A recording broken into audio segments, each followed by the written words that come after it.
So the next part of the pitch decks we put together is around the challenges. I prefer to call them challenges rather than problems. I think you can call them challenges or opportunities for growth, and it makes it sound more positive than saying that someone has a problem. So you can see here that how we've crafted the virtual CFO challenge is that we say that the biggest challenges that companies have is they don't know whether they're heading in the right direction. And so the image I've chosen here is of a very fast moving roadway because I'm trying to say, you guys who are in fast startups, you're high growth, you're moving really quickly, you need someone there that can actually help you develop the strategy. So that's how we've expressed our challenge in the virtual CFO program. In the Platinum program, we talk about the challenge where people go into group masterminds and they don't necessarily have a great return on investment. They may not have great peers in their group, or they're not generating the cash flow that they wanted to go into the mastermind for.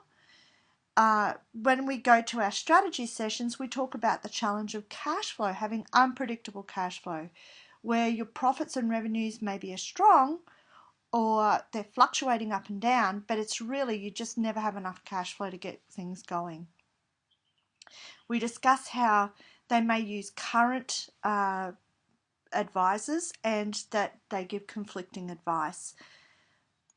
When we come to the cash flow quick grow, which is going to be our mastermind for startups, then we really talk about, once again, that every fluctuation in cash flow is stressful, and if you're just starting up, it's really challenging to get a return on investment.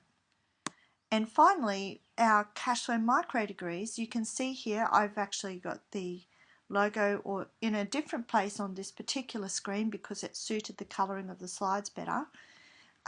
But we talk about the challenge for teams in fast growth companies, and we put together the cash flow micro degree to actually help teams be able to take control of the particular aspect of cash flow that was under their particular control, and that's why we've really focused this at teams. And I'll probably duplicate this particular pitch deck and roll it over into the startups if we decide we're going to go into that startup space. And you can see here, if you look down the side, that all of the slides sort of go through this beautiful color scheme that kind of works together. So it's a harmonious color scheme for this particular slide deck. So the second part of what you're doing is really about clearly expressing the challenge that your customers are going to have so that they can really understand, okay, they know they're on the wavelength, yes, that I identify with that, that sounds like something that's going on with me. So that's the second set of slides, and it's the challenge or opportunity slide.